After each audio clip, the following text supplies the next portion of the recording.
Whistle போட்டலாமா? Whistle நம்ம பட்டி தொட்டி எல்லாம் பறக்க போகுது. எங்க போனாலும் இப்ப பிரச்சாரமே பாத்தீங்கன்னா நீங்க ஒரே விசில் சவுண்டா தான் கேட்க போகுது. அப்ப இந்த விசிலோட சவுண்ட்ல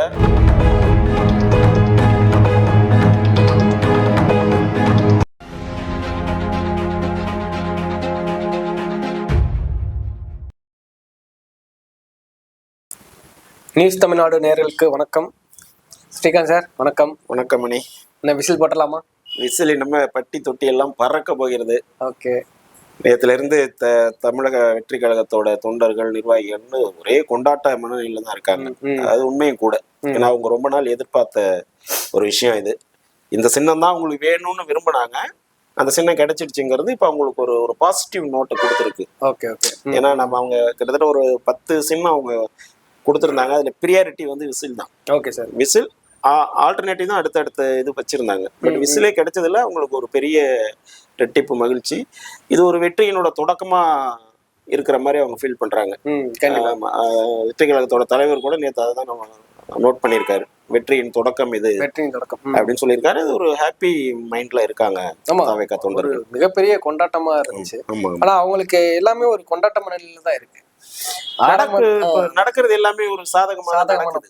இப்ப நீங்க நிறைய விஷயங்களை நம்ம பார்த்தோம்னா பொலிட்டிக்கல், இப்ப தமிழ்நாட்டோட பொலிட்டிக்கல் வந்து அவங்களோட மூவ்மெண்ட், அதாவது ஆப்போசிட்ல இருக்கிற பார்ட்டிஸோட மூவ்மெண்ட்ஸ் எல்லாமே பாத்தீங்கன்னா தாவேகாவுக்கு இன்டைரக்டா சாதகமா தான் இருக்கு. வெளிப்படையா அவங்களுக்கு வந்து ஒரு செட்பேக்கு இல்ல அவங்களுக்கு ஒரு சப்போர்ட் கிடைக்கல அப்படிங்கிற மாதிரி ஒரு வெளித்தோற்றம் இருந்தாலும் இன்டைரக்டா பாத்தீங்கன்னா அது வந்து அவங்களுக்கு ஒரு கூடுதல் பலத்தை தான் வந்து கொடுத்துட்டு இருக்கு அப்படிதான் நான் பாக்குறேன். கண்டிப்பா கண்டிப்பா. அது நீங்க இப்ப எப்படின்னு கேட்டீங்கன்னா, இப்ப வந்து நியூட்ரலைஸா இருக்க போற சில கட்சிகள் வந்து பழையபடி திருப்பி அவங்களோட ஹோம் கண்ட்ரி, அதாவது அவங்களோட ஹோம் பிளேஸ்க்கே போன மாதிரி ஒரு சுச்சுவேஷன் இருக்கு இல்லையா? இப்போ ஓவராலா பொலிட்டிக்கல் பார்வையாளர்கள் மத்தியில தாவேகா தனித்து விடப்பட்டது அப்படிங்கிற ஒரு நெரேட்டிவ் வந்து வெளியில செட் பண்ணப்பட்டு இருக்கு. அது வெளியில தெரியும் ஒழிய அதுல இன்டைரக்டா டிரான்ஸ்பர் ஆக போற அந்த ஓட்ஸ் இருக்குல்ல, அது யாருக்கு தெரியும்? அது வந்து நிச்சயமா வந்து ஒரு அண்டர் வாட்டர் பால் மாதிரி தான் இப்ப அது இருக்குது. ஏன்னா இப்போ வந்து ஃபார் எக்ஸாம்பிள் வந்து சொன்னோம்னா, இப்போ பாமகவா இருக்கட்டும் அல்லது டிடிவியோட அமமுகவா இருக்கட்டும், தேமுதிகவா இருக்கட்டும், இவர்கள் எல்லாமே வந்து ஏதோ ஒரு காரணங்கள்ல என்டிஏ கிட்ட வந்து ஒரு என்டிஏ கூட்டணியில இருந்து ஒரு எதிர்ப்பு மனநிலையில அல்லது அவங்க ஒரு ஆதங்கத்துல இருந்து அந்த கூட்டணியில இருந்து வெளியில வந்துட்டாங்க. இப்போ திமுகவில் இருக்கிற கூட்டணி கட்சிகள் மாதிரி ஸ்டில் அப்ப அங்கேயே அவங்க கண்டினியூ ஆகல. பார்லிமெண்ட் எலெக்ஷன் முடிஞ்ச உடனே இவங்க எல்லாம் கூட்டணி விட்டு நாங்க வெளியில வந்துடுறோம்னு அனௌன்ஸ் பண்ணிட்டு வெளியில வந்துட்டாங்க.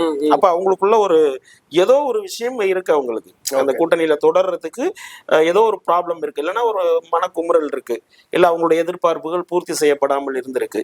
இப்படி ஒரு விஷயம் அங்க இருந்ததுனாலதான் குவிட் பண்ணிட்டு வெளியில வந்தாங்க.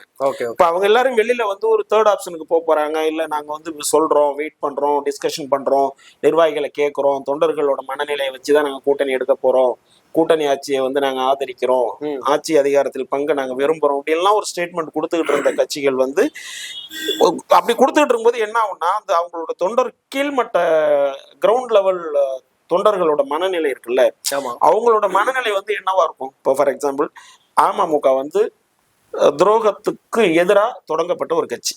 கண்டிப்பா அதிமுகவுல வந்து டிடிவி தினகரன், சசிகலா அவர்கள் எல்லாரையும் வந்து எடப்பாடி அவர்கள் வந்து கட்சியை விட்டு நீக்கும் போது அது ஒரு துரோகம் பண்ணிட்டாங்க, நம்பிக்கை கொடுத்தவர்களுக்கு அல்லது வாய்ப்பு கொடுத்தவர்களுக்கே வந்து நம்பிக்கை துரோகம் பண்ணிட்டாரு அப்படிங்கிற ஒரு விஷயத்த சொல்லி அமமுக தோற்றுவிக்கப்பட்டது.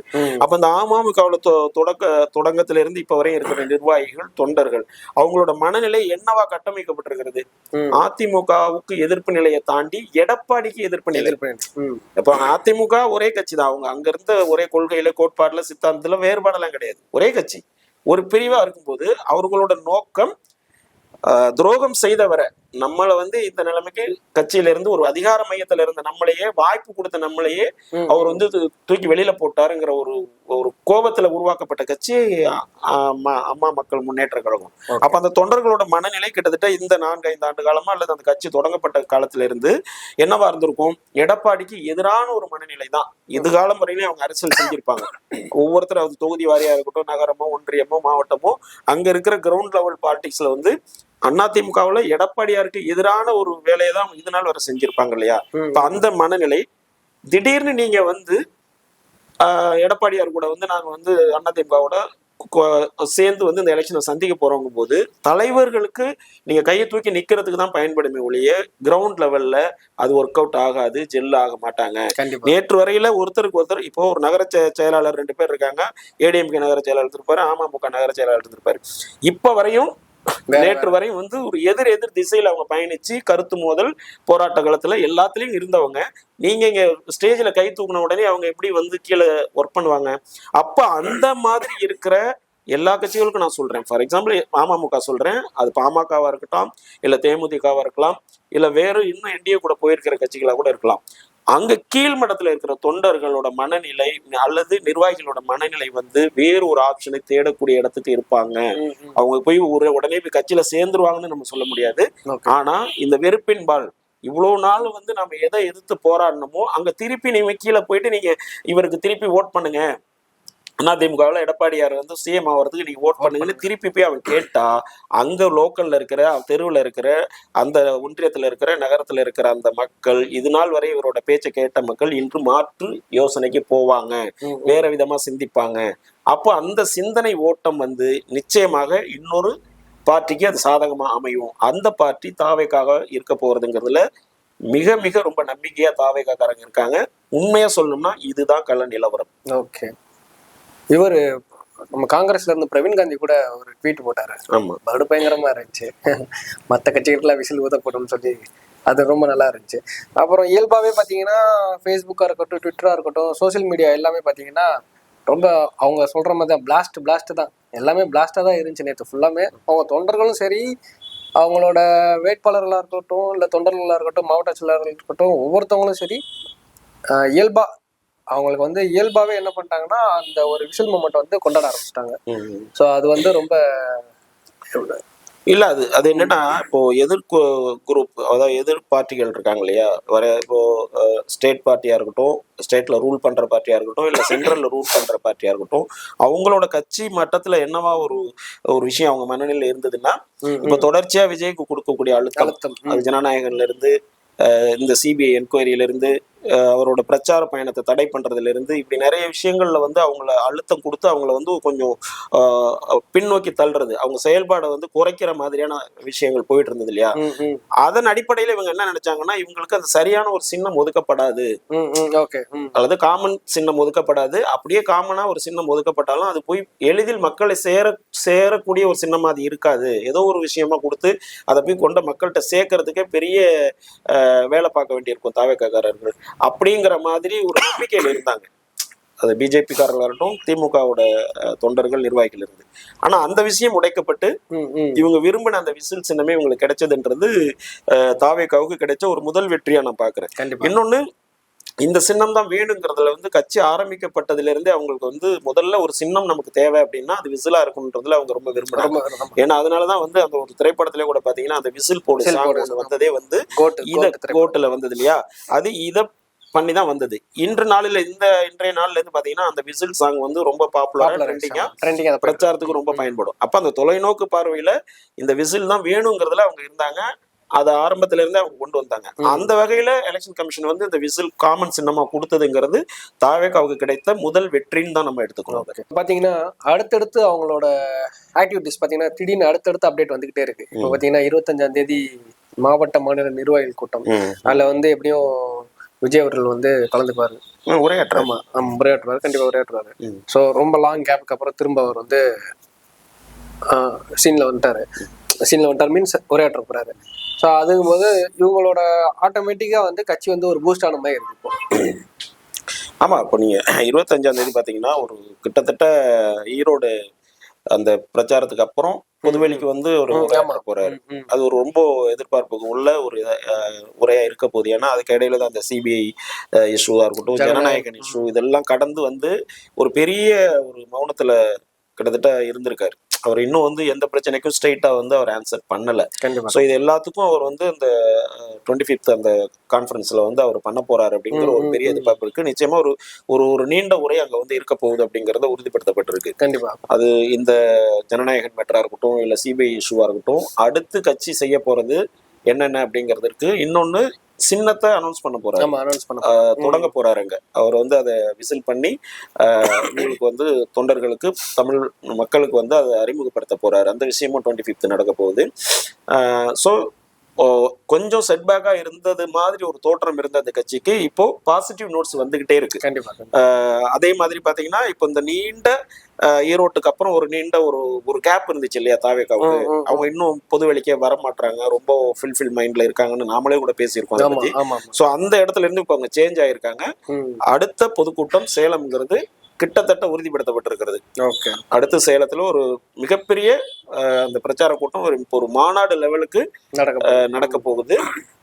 அது கிட்டத்தட்ட நான் செங்கோட்டையன் அவர்களோட மேற்பார்வையில தான் அந்த கூட்டம் நடக்க போகுது அப்படிங்கறது வந்து அவருடைய ஏற்பாட்டுல அது வந்து ரொம்ப சிறப்பா. ஏன்னா ஈரோட்ல ரொம்ப ஒரு கம்ஃபர்ட் ஜோன்ல ரொம்ப ஒரு ஃபில்ஃபில் மைண்ட் செட் வந்து ஒரு ஹாப்பினஸ் வந்து விஜய் அவர்கள் கொடுத்ததுனால அந்த சேலம் வந்து இன்னும் அதை மிகப்பெரிய அளவுல கொண்டு போகணுங்கிற ஒரு பிளான் பண்ணிட்டு இருக்காங்க. ஆமா, அங்க உள்ள மாவட்ட செயலாளர் அவரு திரு பார்த்திபன் அவர்களும் ஆமா ரொம்ப கிரவுண்ட் லெவல்ல இறங்கி வேலை பாக்குறவரு. ஆமா ஆமா ஆமா அவர் கொஞ்சம் இன்னும் ரொம்ப இறங்கி வேலை பாக்குறவரு. சோ சேலம் கன்ஃபார்ம் தான் அது. கன்ஃபார்ம் தான் அது. சோ அடுத்தது டேட் மேபி 25th வரலாம், அனௌன்ஸ் பண்ணுவாங்கங்கிறது உறுதி பண்ணப்படும். அப்புறம் அந்த 26ல இருந்து ஒரு ரூட் மேப் ஒன்று கொடுத்துருக்காங்க. மாவட்ட ரீதியா வந்து எங்கெங்கெல்லாம் பிரச்சாரம் பண்ண போறாங்க, அதுல வந்து யார் யாரெல்லாம் இம்பார்ட்டன்ட் ரோல் பண்ணுவாங்க. இல்ல அதுலதான் இப்ப சென்னையில இருந்து தொடங்குறாங்க. அது 26 வந்து சென்னையில இருந்து தொடங்கி மாவட்டமா போறாங்க. அது ஒரே நாள்ல இப்ப 2-3 மாவட்டங்கள் பண்ற மாதிரி ஒரு பிளான் பண்ணிருக்காங்க. ஒரு ஷார்ட் பீரியட்ல அதை முடிக்கணும். ஏன்னா அந்த நிர்வாகிகள்கிட்ட வந்து எப்படி இந்த எலெக்ஷனை கண்டெஸ்ட் பண்றது, பப்ளிக்கை எப்படி கோஆர்டினேட் பண்றது, அதே மாதிரி பூத் லெவல்ல என்ன மாதிரி ஒர்க் பண்றது, ஸோ இந்த விஷயங்கள் எல்லாம் அவங்களுக்கு வந்து அட்வைஸ் பண்ணி அவங்களை இன்னும் வந்து ஒரு ஃபாஸ்டா ஒர்க் பண்ண வைக்கணுங்கிற ஒரு பிளான் பண்ணியிருக்காங்க. அது சென்னையிலேருந்து தொடங்கி அப்படியே போறாங்க. அதுல வந்து ஆதவ் அர்ஜுனா அவர்கள், நிர்மல்குமார், அருண்ராஜ், அந்த செகண்ட் கிரேட்ல இருக்கிற அந்த டாப் மோஸ்ட் லீடர்ஸ் அதுல வந்து பங்கெடுத்துக்கிறாங்க. அப்போ அதாவது ஏரியா வைஸ் அவங்க வந்து அதை எடுத்துக்கிறாங்க. அது இப்போ கொங்கு பெல்ட் போகும்போது அந்த செங்கோட்டையன் அவர்கள் வந்து அதை ஃபுல்லா அதை கோஆர்டினேட் பண்ணிப்பாரு. அந்த மாதிரி கொஞ்சம் பிளான் பண்ணியிருக்காங்க. ஷார்ட் பீரியட்ல முடிக்கிறாங்க. ஒரு நாளைக்கு வந்து 3-4 மாவட்டங்கள் அந்த மாதிரி அதை முடிக்கிறாங்க. ஷார்ட் பீரியட்ல முடிச்சுட்டு வந்து அடுத்து சுற்றுப்பயணத்துக்கு, தலைவரோட சுற்றுப்பயணத்துக்கு, இது மேபி வந்து சேலத்துக்கு முன்னாடியே இது முடிஞ்சிடும். அந்த மாதிரி ஒரு பிளான் பண்றாங்க. அது ஒரு பாசிட்டிவ் நோட்டு தான். அது இன்னும் வந்து ஏன்னா இப்போ அங்கங்க கொஞ்சம் ஸ்லோவா இருக்கிற ஏரியாக்கள்ல அது இன்னும் பூஸ்ட் பண்ணி கண்டிப்பா கொண்டு போறதுக்கு ஒரு வசதியை ஏற்படுத்தியிருக்காங்க. Okay sir. இப்போ வெளி மாற்று கட்சியினர் வந்து இணைறாங்க, அந்த நிகழ்வு எல்லாம் எந்த மாதிரி இருக்கும்? ஆமா, அது இப்போ ஒரு 23 இன்னைக்கு வந்து சொல்லியிருந்தாரு. ஆமா, ஆற்று 23rd அப்புறம் வந்து கண்டிப்பா அந்த நிகழ்வு இருக்கும் அப்படின்னு செங்கோட்டையன் வந்து சொல்லியிருக்காங்க. அதுல வாய்ப்புகள் இருக்கு. இப்ப பாத்தீங்கன்னா இப்போ இந்த அமமுக கட்சி வந்து இந்தியாவுக்கு போன உடனே இப்ப தூத்துக்குடி மாவட்ட இணை செயலாளர் வந்து நேத்தியே வந்து தாவைக்காவில சேர்ந்திருக்காங்க. ஆமா, நேத்து சேர்ந்திருக்காங்க. அமமுகவில இருந்து கொஞ்சம் மாவட்ட இணை செயலாளர், அப்புறம் அவங்க கூட சேர்ந்து ஒரு சில பொறுப்பாளர்கள் நேத்தே இணைஞ்சிருக்காங்க. இப்ப இந்த நிகழ்வு இது வந்து தொடக்கம் தான். நான் இதுக்கு முன்னாடி சொன்ன மாதிரி இந்த கிரவுண்ட் லெவல்ல ஜெல் ஆகாதுன்னு சொன்னேன்ல, ஆப்போசிட் மனநிலை. எல்லாருக்குமே ஒரு செல்ஃப் ரெஸ்பெக்ட்னு ஒண்ணு இருக்கு. நான் எல்லா நாளும் உங்களை எதிர்த்துக்கிட்டே இருந்துட்டு நீங்க திடீர்னு ஓகேன்னு சொன்னோன்னா உங்கள்ட்ட வந்து நான் அதை இது பண்ண முடியாது. கிரவுண்ட் லெவல்ல அது ஒர்க் அவுட்டே ஆகாது. இது எப்படி பார்த்தாலும் தாவேகாவுக்கு தான் பிளஸ்.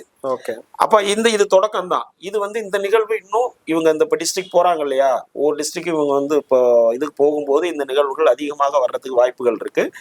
அண்ணன் செங்கோட்டையன் அவர்கள் சொன்ன மாதிரி இந்த பெரும் தலைகள், ஒரு முக்கியமான ஆளுமைகள் உள்ள வர்றதுக்கான வாய்ப்புகள் இப்ப 23க்கு அப்புறம் இருக்கும்னு சொல்லி ஒரு சேலஞ்ச் பண்ணிருக்காரு.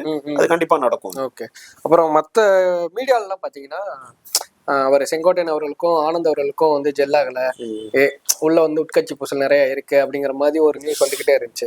பட் ஆனா ஆனந்த் வந்து அதை நேரத்தை கிளியர் பண்ணிட்டாரு, ரொம்ப தெளிவா கிளியர் பண்ணிட்டாரு. நாங்க வந்து எல்லாருமே விஜய்ங்கிற ஒத்த பிம்பத்துக்கு கீழே தான் நாங்க வந்து எல்லாரும் ஒர்க் பண்ண போறோம், எங்களுக்குள்ள எந்த ஒரு விரிசலும் இல்லை. வந்து அவரோட ஆணைக்கினுங்க, அவரோட தலைமையில நாங்க வந்து எல்லா பேரும் ஒன்னா வந்து டிராவல் பண்றோம் அப்படிங்கறத கிளியர் பண்ணிட்டாங்க. சோ அது வந்து ரொம்ப நல்லா இருந்துச்சு. நீங்க அதை பத்தி என்ன நினைக்கிறீங்க? இல்ல, அது வந்து பொதுவாவே வந்து இப்போ எந்த ஒரு அரசியல் கட்சியிலுமே வந்து இந்த மாதிரியான விஷயங்கள் இருக்குன்னு சொல்லிட்டு ஆப்போசிஷன்ல இருந்து கொண்டு வர்றது வழக்கம் தான். இப்ப அதிமுகவில் இருக்கிற உள்கட்சி பிரச்சனையை திமுக வெளியில கொண்டு வருவாங்க. அதே மாதிரி திமுகவில் இருக்கிறத அதிமுக சொல்லுவாங்க, 2 கட்சியில இருக்கிறத தாவேகாரங்க சொல்லுவாங்க. இப்படி வந்து இயற்கை தான். ஆனா ஒரு விஷயத்தை நம்ம வந்து பார்க்கணும். மீடியான்றது பவர்ஃபுல்லான ஒரு சென்டர். அப்ப எங்கேயோ ஒரு இடத்துல ஏதோ ஒரு விஷயம் கசியாம அது வந்து வெளியில வராது. நம்ம வந்து சொல்லலாம், அறிக்கை கொடுக்கலாம். நீங்க அறிக்கை கொடுக்க வேண்டிய அவசியம் இருக்கிறது, அண்ணன் செங்கோட்டையன் அவர்கள் ஸ்டேஜிலே அதை வந்து பேசி காம்ப்ரமைஸ் பண்ண வேண்டி இருக்கு அப்படின்னாலே ஏதோ ஒரு விஷயம் உள்ள ஓடி இருக்கலாம். ஆனா இது இல்லாம பாத்துக்க வேண்டியது அந்த கட்சிக்கு நல்லது. அது ரைட்டோ ராங்கோ இல்ல, அது ஒரு ஒரு ஒரு காசிப்பா கூட இருக்கலாம், அது வேற. ஆனா இந்த விஷயங்கள் நடக்காம, நீங்க ஒரு விஷயம் நடக்காமலே உங்களோட மூவ்மெண்ட்ல அது ஒரு விஷயத்தை கிரியேட் பண்ணிடும். கண்டிப்பா கண்டிப்பா. புரியுதா? நீங்க இதுக்காக மூவ் பண்ணிருக்க மாட்டீங்க, வேற ஏதோ ஒன்று செஞ்சிருப்பீங்க, இல்ல வேற ஒரு விஷயம் ஏதோ ஒன்று பேசியிருப்பீங்க. ஆனா அது ரெண்டையும் கனெக்ட் பண்ணி வெளியில வரும்போது வேற ஒரு அவுட்புட்டை கொடுத்துரும். சோ அந்த நிகழ்வுகள் இல்லாம நீங்க பாத்துக்கணும். கண்டிப்பா. ஏன்னா இப்ப செங்கோட்டையன் அவருக்கு பாத்தீங்கன்னா சீனியர் மோஸ்ட் தலைவர், கிட்டத்தட்ட 53 ஆண்டு காலம் மிகப்பெரிய ஆளுமை கிட்ட இருந்து அரசியல் பாடங்கள் பயின்று வந்தவர். சோ அவரோட அனுபவத்தை நம்ம எடுத்துக்கணும். அனுபவம்ங்கிறது எங்க இருந்து யாருகிட்ட இருந்து வந்தாலும் அதை எடுத்து பயன்படுத்திக்கும் போதுதான் நமக்கு வெற்றி ஈஸியா கிடைக்கும். சோ அந்த ஆஸ்பெக்ட்ல அது போகணும். இது உண்மை இல்லைங்கிறத 2 பேருமே தெளிவுபடுத்திட்டாங்க. ஆனாலும் அதுக்கான சந்தர்ப்பங்களை உருவாக்காம இனி பயணப்படணும் அப்படிங்கிறது தான் எல்லாரோட விருப்பம். அது அப்படியே இருந்துச்சுன்னா நல்லது. எலெக்ஷனை பொறுத்தளவுக்கு என்னதான் வேட்பாளர்கள் வந்து ரொம்ப இம்பார்ட்டண்டா இருந்தாலும் அந்த சின்னங்கிறது ரொம்ப ரொம்ப மிகப்பெரிய ரொம்ப இம்பார்ட்டன்ட் இருக்கும். ஏன்னா இன்னைக்கும் நம்ம ஒரு கிராமத்துல போனோம்னா ஏடிஎம்கேங்கிறத விட வேட்பாளருங்கிறத விட இரட்டலை, அதே மாதிரி டிஎம்கேல வேட்பாளருங்கிறத விட சூரியன் அப்படிங்கிற மாதிரி. அந்த வகையில வந்து தாவேக்காக்கு வந்து இந்த விசில் சின்னம் வந்து கண்டிப்பா ஒரு நல்ல ஒரு பாசிட்டிவான வைப்பை கொடுக்கும். 2026 எலெக்ஷனை பொறுத்த அளவுக்கு வந்து பாத்தீங்கன்னா பொதுவாகவே தேர்தலில் வந்து சின்னம் தான் ரொம்ப இம்பார்ட்டன்ட். ஏன்னா ஒவ்வொரு கட்சிக்கும் அதுதான் அடையாளம். தலைவர்களை தாண்டி சின்னம் ரொம்ப இம்பார்ட்டன்ட். அதுல சூரியன் ஆல்ரெடி ரொம்ப பழமையான சின்னம், ரெட்டையில் அது மாதிரி தான். அது மாதிரி தாமரையும் இப்போ அவங்க உள்ள வர்றாங்க, அது பெருசாக ரீச் எல்லாம் ஒன்றும் பெருசு கிடையாது. இப்போ விவசாய சின்னம் கூட அந்த அளவுக்கு போய் கிராமப்புறங்கள்லாம் போய் ரீச் ஆகலை. நகரத்துல மட்டும்தான் அது அவங்களுக்கு தெரிஞ்ச இடமா இருக்கு. பட் இந்த விசில் சின்னம் அப்படின்னு உங்களுக்கு கிடைச்சது வந்து ஒரு மிகப்பெரிய பாசிட்டிவ் நோட். ஏன்னா குழந்தைகள்ல இருந்து வயதானவர்கள் வரையும் இந்த விசில் சின்னங்கிறது ஈஸியா ஐடென்டி பண்ணக்கூடிய ஒரு சின்னம். இப்போ 25th இந்த கான்ஃபரன்ஸ்ல வந்து அவர் அந்த விசிலை எடுத்து அதை இன்ட்ரடியூஸ் பண்ணி ஒரு விசிலை அடிச்சு அப்படி தூக்கி காமிச்சிட்டு ஒரு வேர்டு போட்டாருன்னா அந்த அடுத்த 10-20 அரை மணி நேரத்துக்குள்ள அது மொத்த தமிழ்நாட்டுக்கும் ஆல் ஓவர் தமிழர்கள் எங்கெல்லாம் இருக்காங்களோ அங்கெல்லாம் போய் ரீச் ஆயிடும். ஏன்னா அந்த வைப் வந்து அவருக்கு இருக்கு, அந்த பாப்புலாரிட்டி அந்த வைப் இருக்கிறதுனால அது உடனே ரீச் ஆயிடும். அது ஒரு பெருசா போய் இவங்க சின்னத்தை போய் கொண்டு போய் சேர்க்கணுங்கிற அவசியம் வந்து இப்ப தொண்டர்களுக்கு ஒரு பெரிய மெனக்கெடுதல் தேவையில்லை. அது ஒரு பேட்டர்ன். ஆனா இந்த எலெக்ஷனை பொறுத்த அளவுக்கு இந்த விசிலோட சவுண்டுல, ஏன்னா முழுக்க இருக்கிறது அந்த யங்ஸ்டர்ஸ், எங்க போனாலும் இப்ப பிரச்சாரமே பாத்தீங்கன்னா நீங்க ஒரே விசில் சவுண்டா தான் கேட்க போகுது. அப்ப இந்த விசிலோட சவுண்டுல பல பானைகள் அந்த டெசிபிள் தாங்க முடியாம உடைய போறது, பல குக்கர்களோட சத்தமே இல்லாம சாதம் எல்லாம் வேஸ்டா போகுது. அது மாதிரி நிறைய சின்னங்கள் வந்து இந்த விசிலோட சவுண்டு டாமினேஷன்ல தெரிச்சு ஓடி அது காணாமல் போகிறதுக்கு நிறைய வாய்ப்புகள் இருக்கு. அது இப்பவே அது தெரியுது. எனவே இது வந்து தாவேகாவுக்கு மிகப்பெரிய ஒரு பாசிட்டிவ் நோட்டு. இந்த சக்சஸ் நோக்கி முதலடி அவங்க எடுத்து வச்சிருக்காங்க அப்படின்னு தான் நான் பாக்குறேன். கண்டிப்பா 25ஆம் தேதி வந்து தலைவர் விஜய் அவர்கள் வந்து விசில வந்து நீங்க சொன்ன மாதிரியே அறிமுகப்படுத்தணும்னு சொல்லி இந்த வீடியோ நிச்சயமா நம்மளும் கேட்டுக்குவோம். அன்னைக்கு அடிக்கிற விசில் தான் 26 எலெக்ஷன்ல ஒரு மிகப்பெரிய அரசியல் அடிப்படை மாற்றத்திற்கான முதல் சத்தமா இருக்க போகுது அப்படிங்கறத நாம நம்புவோம். Okay okay sir, thank you. வணக்கம்.